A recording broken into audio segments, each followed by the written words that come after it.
Welcome to Reach, your platform to connect with other executive assistants and acquire game-changing knowledge and perspective.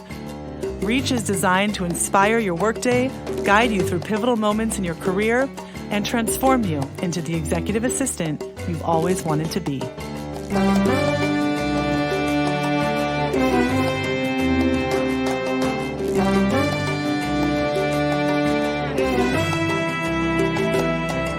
Hello, everyone, and welcome to another episode of Reach. This is your host, Jessica Van. I'm the founder and CEO of Maven Recruiting Group.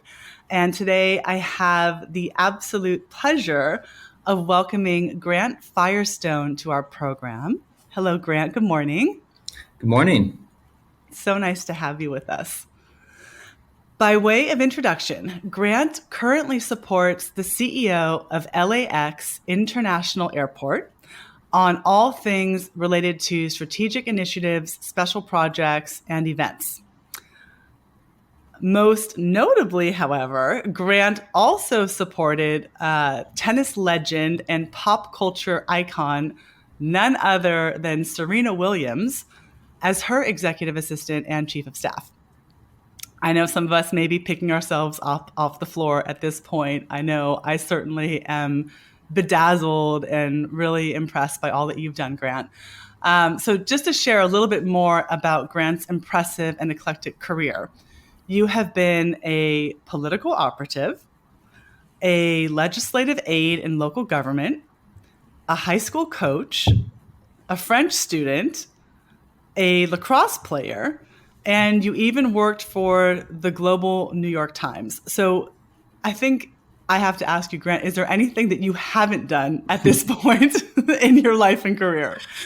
You are someone who is so clearly capable, and you have such a myriad range of interests and talents.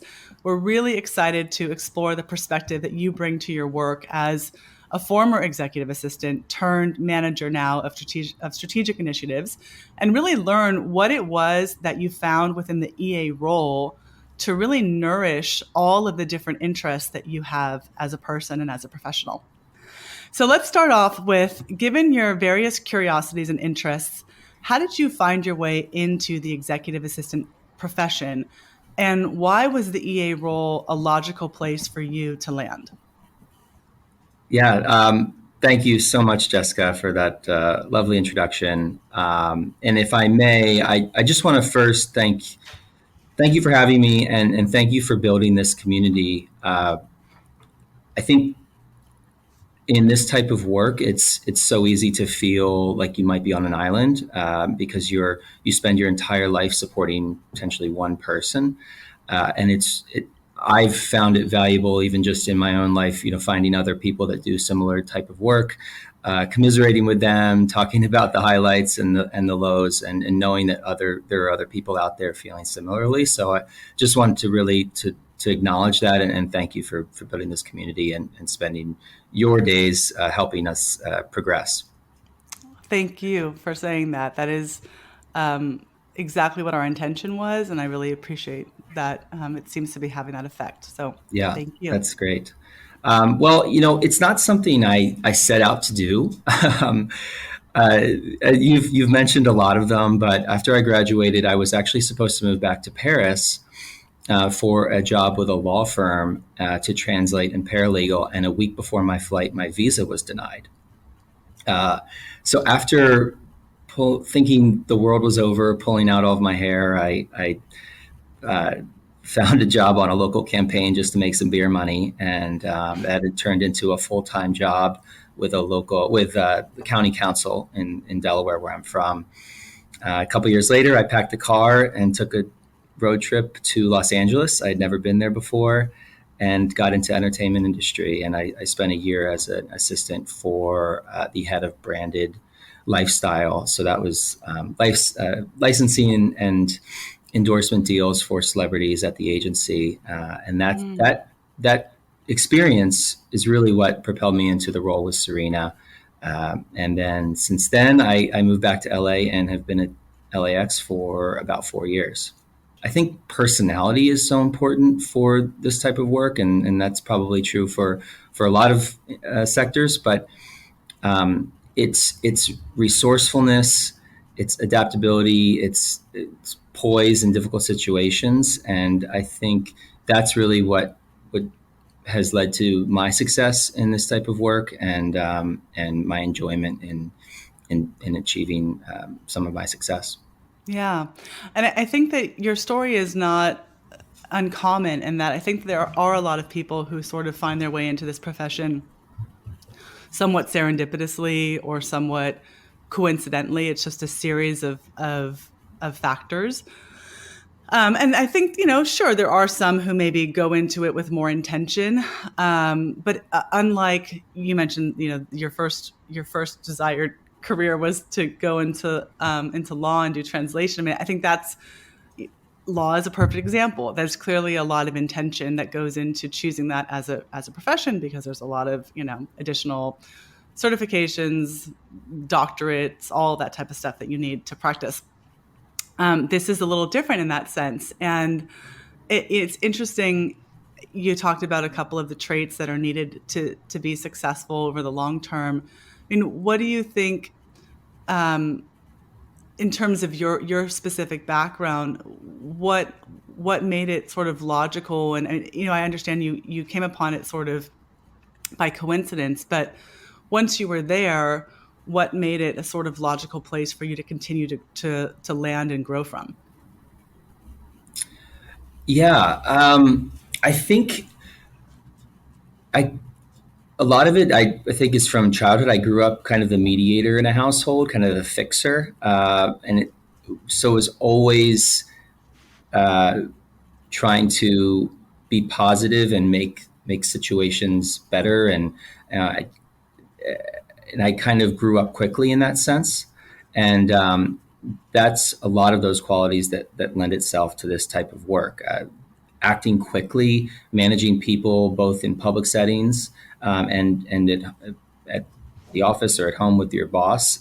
Sometimes being the adult in the room, and also being able to kind of think for your principal, right? And bringing a positive energy and a curiosity to the work is, I think, critical.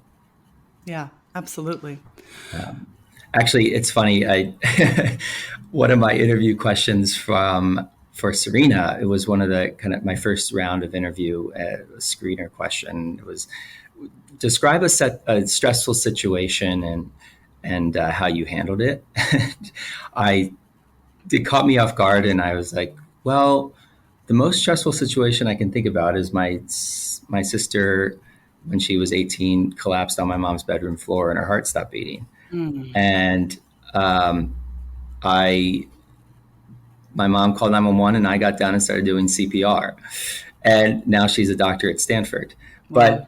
But and part of me thought that might be cheating, but the other part of me is like, this whole job is that person's life, right? So Hmm. actually, I think Hmm. that's quite valuable to this job, Yeah. to be able to think and and just act in a responsible manner. Yeah, 100%.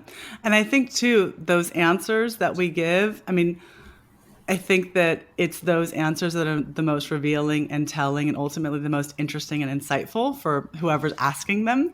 So I know what you mean when you say you felt like you were cheating, but I think that it's those windows into our authentic nature that makes for a good question in an interview and also ultimately a good answer. So, Yeah. right. I mean, you got the job, so something went Yeah. well. Yeah. Well, a lot of times, these jobs are.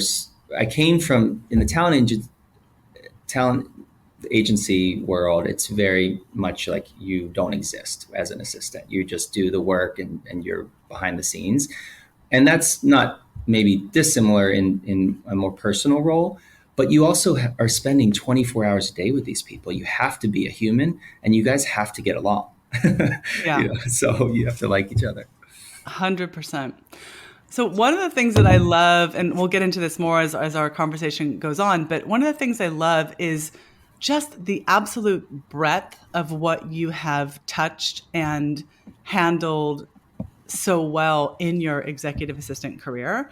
I think it's absolutely fascinating, and I'm a big believer and proponent that the EA role, someone once said this to me, that EA roles are like snowflakes, no two are identical. And I always Hmm. just, I loved that statement, and I've used it, I've co-opted it over the years. But I think there's so much truth to that. And I think you're such a wonderful example of that, because your role has been really a platform for um, trying out and succeeding in all of these very, very different and nuanced and challenging ways. So I'd love to hear, and if you could share with our listeners, how being an executive assistant has provided you with the freedom to draw upon all of these different skills and capabilities and interests that you have, and how this role has really allowed you to nurture your various interests and gifts as a person.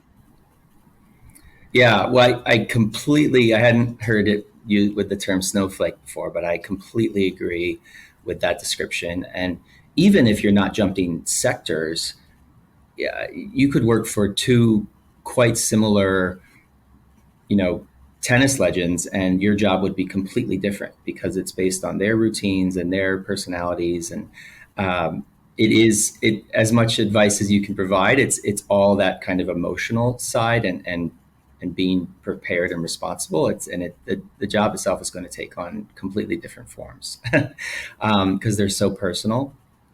But I think it's that for me, it's been that curiosity and that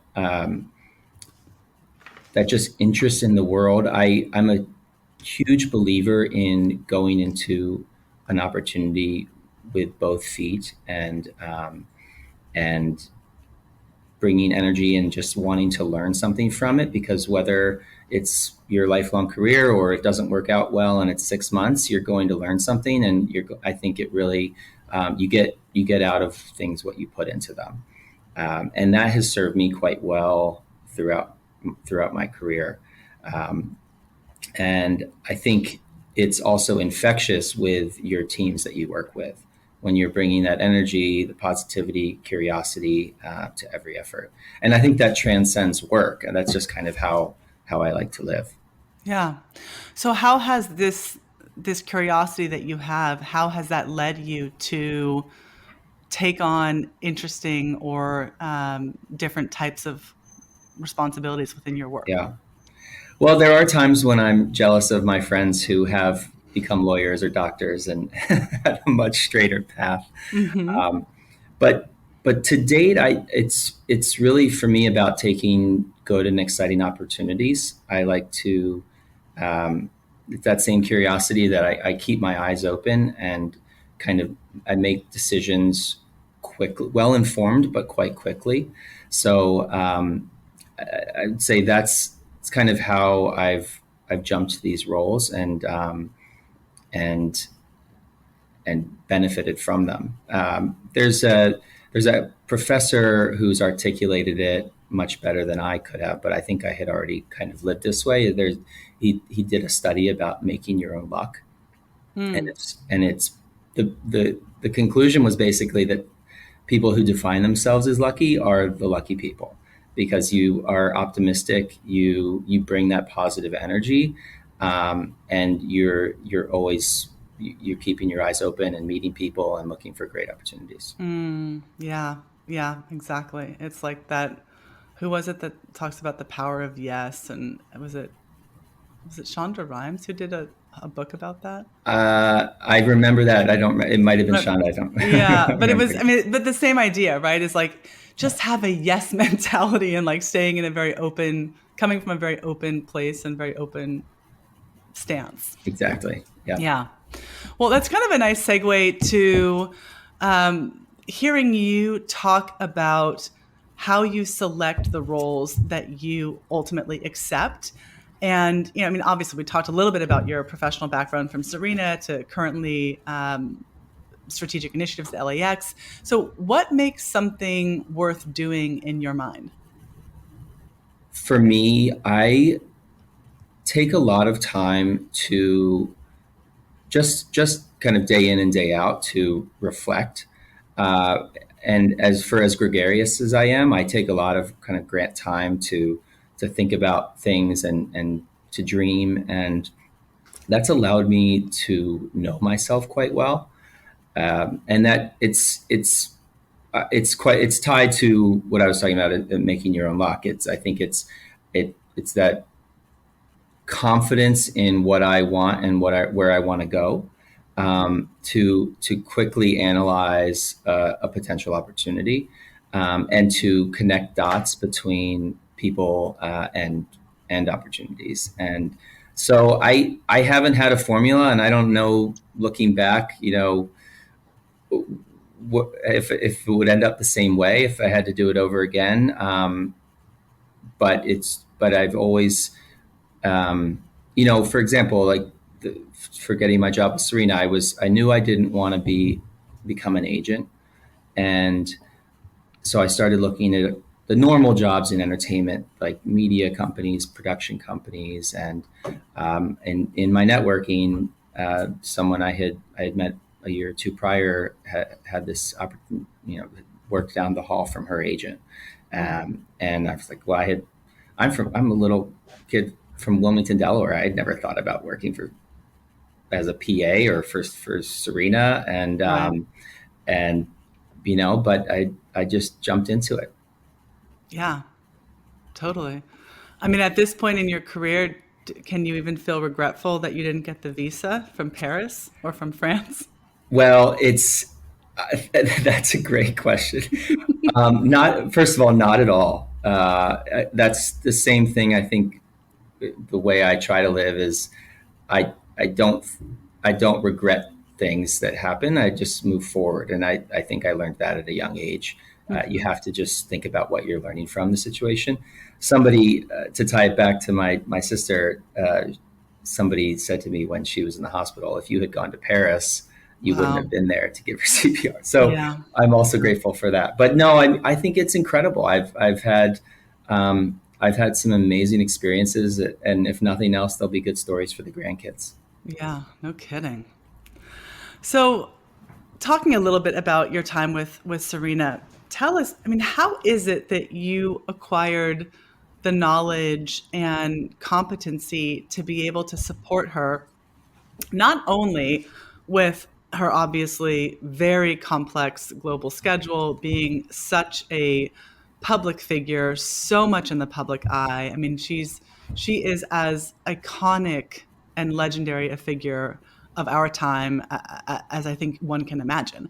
So, how is it that you acquired that ability and that competence, but also to be able to go so far as to advise her on things like brand partnerships and things like international property management and acquisition? I mean, how does, as you called yourself, this guy from Delaware, how do you come to be in a place where you have that kind of knowledge at your fingertips and disposal?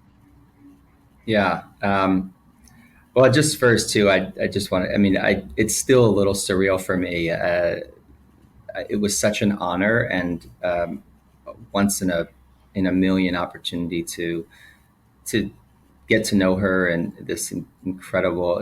I just think the world of her. And but I don't think you can or should ever be ready for a big move, and not just with work, but especially with, as you've already mentioned, with these types of roles, they're all completely different, and so you'll never know what the next snowflake looks like. Mhm. I was from an extremely modest family in a suburb of Wilmington. I didn't know anything about her world, or I had spent a year in LA at that point, and it's really just kind of showing up and being curious. I as One of the most interesting things I think for me, again coming from a lower middle class family, is that no is just not a word.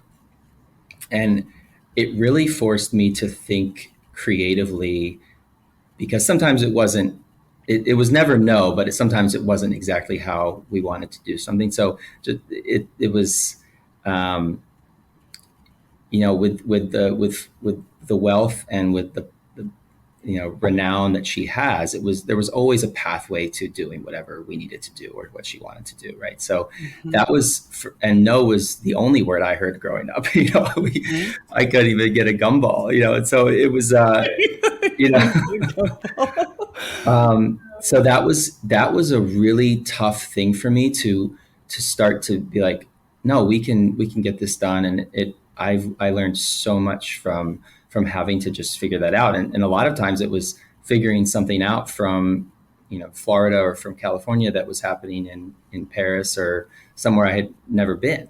Mhm. um, and so I think it's a lot less about being prepared for the work and a lot more about being curious, collaborative, thoughtful, and just showing up and being kind. Yeah. And it's something I think more and more about as I think about a more streamlined career moving forward, in potentially taking bigger and bigger steps. Yeah.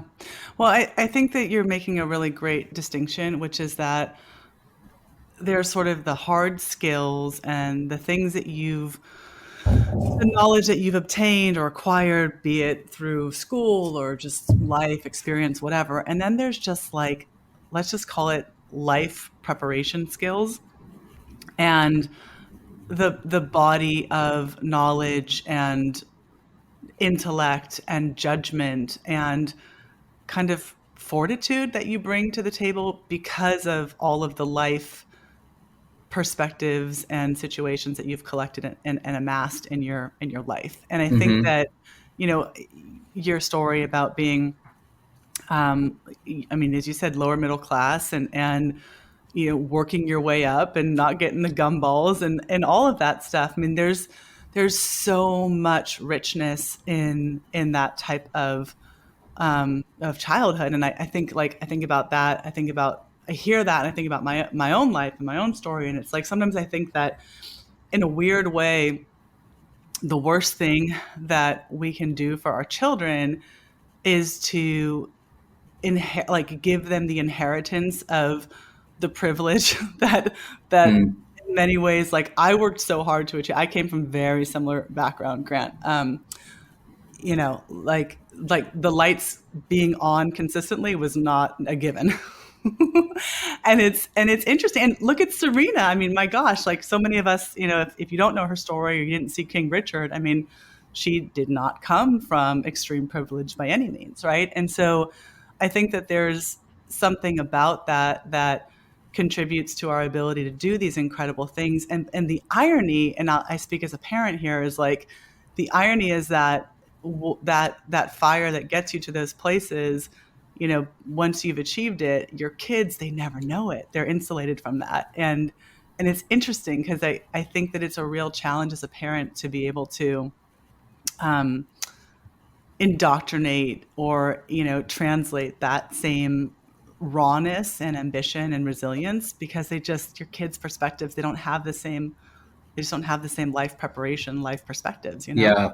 Yeah. It's a consistent topic of. I'm engaged to an incredible woman named Olivia, and we talk about that a lot because Yep. we're from similar backgrounds. And all I think about when I think about having kids is giving them what I didn't have. Hmm. And but I'm also very cognizant of not wanting to make them, just entitled. And it's that we talk about that a fair amount. Yeah. I have had one of those little battery operated, Toys R Us cars on my Christmas list since I was 4, and I would still want one today. But I it was It's the itch that still hasn't it been was never in scratched. the cards. Yeah.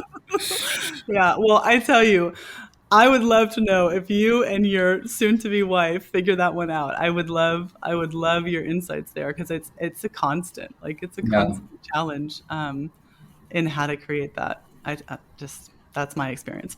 So now that you're with one of the largest international airports in the world, tell us more about what you do in this position and how you've been able to translate the experience and all the learnings that you brought prior, how you've been able to translate that into this current role. Well, thank you for not asking how I transitioned from a high net worth history making superstar to city government. I mean, we I, can totally go I, there. I still don't really know. Uh, yeah, it's been unbelievable. Like, I don't know what's higher than a pleasant surprise, but just it's been so great, and again, just another completely unexpected turn in my journey. Uh, I met the CEO just over, she the former now, but at the time the CEO here, just over 4 years ago, and we began a conversation that turned into a job. And I had traveled 10 months a year for 3 years and knew nothing about the other side of what an airport is. And LAX is in a rarefied air, but most airports, have similar challenges. But we're doing over 16 billion with a B in capital improvement projects right now. Wow. In 2019, we served 88 million people. We have like 9 terminals. We parking structures. It's just we work with all the federal agencies. We're coming out of a pandemic. It's been really fascinating, and to my breadth of curiosity has just I've enjoyed every day here. So my role has evolved since I started. I came in much more as kind of an office management role out of my EA days, and I actually recently got promoted. My title now is manager of airline and strategic initiatives. So I work a lot with our airline partners, which has been a great step for me because that's our core business. Those are our important partners, and so I manage that relationship with some of our executives. And another big project for me is our major events. So we had LA had the Super Bowl in this past year. We had a big governmental summit in June. We've got World Cup coming in 26, and we've got the Olympics in 28. So Wow. I work with all of the stakeholders across the airport, and then into the city with the host committee and all of that to make sure that people's first and last experiences in LA are good ones. A lot of other strategic internal processes that in kind of like in other jobs, maybe like a chief of staff or strategy group would take on, working on our strategic plan and some of our other processes like that. So and I think with regards to this conversation, it's really all of those same skills that I've brought to this job. It's project management, it's that resourcefulness, it's hospitality, because really at the end of the day, executive assistants are in the hospitality industry in my mind. You're Hmm. serving someone, you're making sure they have what they need and that they're able to do the rest of their lives to the best of their ability because of your support. Are there ways that, I mean, just to kind of elaborate a little bit further, how are there ways that your experience as an EA directly translates to some of the things that you're doing today? I mean, you mentioned the project management piece, you mentioned the hospitality piece. Could you maybe speak a little bit further to some of those parallels? Yeah, I actually I look at my job the same exact way. Um, I I report, kind of now it's evolved, but I duly report to one of our chiefs and our CEO. And so while I have certain responsibilities and scopes that are defined, like the airlines and the major events, I look at the job the same way as I looked at my job with Serena. It's how can I take things off of their plate to allow them to do their jobs even better and have the time to think, because they're the ones that have to think at the whole big picture, and how Mm. and they need time to do that. So to specifically, I think it's it's that thinking, trying to think for your boss and preempt needs that they'll have, providing them information that you think they might need for an upcoming meeting, connecting dots for them, saying, "Oh, this person is coming in for this, but remember, we also have this going on," or just even in on the more, we're welcoming partners from all across the globe, whether other airports or CEOs of airlines, and just thinking about how to show our airport the best way possible. Hmm. Yeah. I mean, just hearing you remunerate some of the complexities, I mean, 16 billion in current ongoing projects, 88 million people have crossed those thresholds and, touched down at LAX. I mean, that's mind-boggling, right? Like the visibility and the volume and the complexity of that is literally mind-boggling. So, given your life experiences, we obviously don't have nearly enough time today to hear about all of the amazing stories and standout moments you must have. But if there's maybe one or two that stand out for you as just hallmark moments in your career, either because, I don't know, they were a great learning opportunity or they just fill you with a lot of pride and sense of accomplishment, we'd love if maybe you could share a couple of those. Mhm. Well, I do have my kind of Hollywood story moment. I thought so. I had in February of 2014, I had been in LA for about a year. I had a full time job with the talent agency in Beverly Hills. I was also working at a restaurant every weekend, Saturday and Sunday, upwards of 30 hours a weekend, and Wow. I was living in my car. Mm, It just, long yeah. story short, because it's not important, but I was, and so that February is when I transitioned from the agency to working with Serena. And March 27th, that same year, I celebrated my birthday in the Ritz Carlton on Key Biscayne with doing my new job with Serena Williams. Wow. And I think I was still living in my car at that point, but I was traveling so much it didn't matter. But that was, looking back, that was a pivotal moment for me, and like I think I can do this. Right. Wow. I mean, that's quite the juxtaposition, and in a not very long amount of time to go from, I mean, like one extreme to the next. What's one of your proudest things that you've pulled off from a support perspective, right? Like maybe something that just seemed either beyond you in terms of what you were comfortable with or what you knew at the time, or maybe it just seemed like an impossible feat or task, or it was, it was asking the impossible, or something like what are you going to tell your kid Mm. in terms of just a moment where you could sit back and say, God, like I really pulled it off. In recent history, we had this major governmental summit hosted by President Biden here in LA in June. And so, as under my major event scope, I led our planning for all of the airline, the aircraft operations for all the heads of state. So we had 23 heads of state plus another 100 or so dignitaries from around the world coming to Los Angeles, and 9 of them were coming by private aircraft with full color guard and protocol greeting. And that was an incredibly proud moment because the week went quite well. The airport operations were not even a blip on an operational radar as far as causing anything for our normal carriers. And so that was a really proud moment to be involved in that. And I think goes to just being prepared.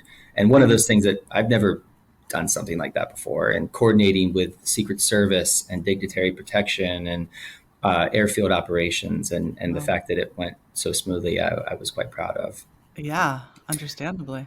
But I think something that I'm just as a life lesson and longer term more proud of um, was this light bulb moment I had at some point where, and it was one of the more mature moments I've ever had in my life, and I actually think is really important, and I wanted to make sure I shared it with your community. Mm. Is these roles are so difficult, and as I said in the beginning, it's so often you can feel like you're on an island, um, and you're trying to support someone who has a lot going on and who who is probably in some sense in the public eye, whether it's in business or in celebrity, and often you're one of the only outlets for them, places to vent, and so there's a lot of times when you might be the whipping boy or something else. And I think for me, what clicked and what really motivated me to actually be better at my job versus retracting from the job was that a lot of times the moments that they're the worst to you or that you hate the job the most is actually the moments that they need you the most. Mm. Because it's those times when, like, it's not personal. I mean, it might feel it. They might say something personal, but most of the time, I don't think it's about you. It's about the stress they're going through, Right. and remembering that you're getting that because you're in the inner circle. And I think that was a very proud moment that I had the maturity to recognize that. And it actually motivated me to to perform at a higher level. Yeah. Well, I think that's a very um, sensitive and evolved perspective to be able to see it that way and experience it that way. And, interestingly enough, I think there's a good parallel there for parenting because, it's that's not untrue, right? I mean, the moments where your kids feel like they're rebuking you and they're behaving awfully or they're having a very big reaction to something that you're just a little kind of floored by. I mean, that's often when they're experiencing some kind of vulnerability or frustration or insecurity or whatever is going on, right? That's triggering that. So, I can really appreciate that story. Yeah, Um, I have to imagine it's that. I think that's a great analogy. oh yes, I think you do have to be the adult in the room a yeah, lot of times because there's so many people around and there's competing interests, yeah. and somebody needs to be kind of set back and poised and thinking about. Exactly. Well, not Yeah. not everybody can spiral. Like if it becomes like if you make that person the centrifuge and focal point, I mean then we're all going down the Yeah. drain. Yeah. So somebody's got to be able to stand back and stand a little bit aloof. Yeah. Well, that's one thing you haven't yet done, Grant, is child psychologist, consultant, advisor. So who knows? Maybe becoming a parent will open up that whole other pathway. You never know. I look Um, forward to those days very much. yeah, that'd be great. So I have a final question for you. It's my favorite question to ask of every of our guests, and that is, if you could support anyone in the world, whether it's modern day or past, who would you choose and why? I'm going to give you two again. I think, and this is not again not something I would have thought about ever in my lifetime, but the opportunity to work with Serena was incredible. I was with her in a really interesting moment when she was not only the greatest tennis player in the world and history maker already, but she was becoming involved in all of these societal conversations about body image and women in business, and she was also starting to get into venture capital and other things like that she's now really taken on since I left. And hopefully, there's no correlation there, but you know, it was. There are no words for what I learned and what I gained, and for having her as a friend today. So I think that's only because I did it can I say that. I would never have, but I really do think that's one. The other, I don't know if I can use, you said historical, but I'll start with fictitious. If there are any Wignuts listening, I would say Jed Bartlett from The West Wing. But I do think that being a body man for a president would have been a role I cherished. I'm past those days, but I do think just being there for every second, 24-hour days, I think would have been in a similarly incredible position. Yeah. Yeah. Once again, talk about perspective and exposure. Right. Yeah. That makes the complexity of LAX look small, and that's hard to do. That is very hard to do. I think about that a lot. We work closely. The CEO here is nominated by the mayor and then confirmed. And even with just LA, a city of, depending on who you ask, 4 million, 10 million people. Right. We have so much going on with just the airport, and he comes here and speaks so eloquently about it. But then he has however many other city departments and other things going on in the city. So I can't even imagine a country. Yeah, no kidding. You have to hire the right people. Yeah. Well, Grant, you did not disappoint.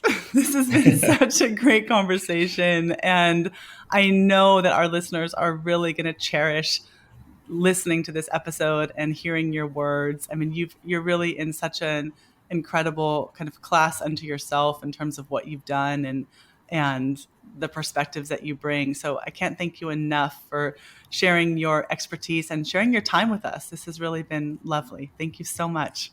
Thank you. And thanks again for everything you're doing. It was really a pleasure. Reach is brought to you by Maven Recruiting Group, who specializes in placing executive assistants and support staff to the Bay Area's most prominent executives and companies. If you've enjoyed being part of our podcast community and are interested in becoming part of our candidate community, we're currently hiring for roles in San Francisco, Silicon Valley, and Los Angeles. You can visit us at www.mavenrec.com to see some of the roles we're currently working on and to submit your resume.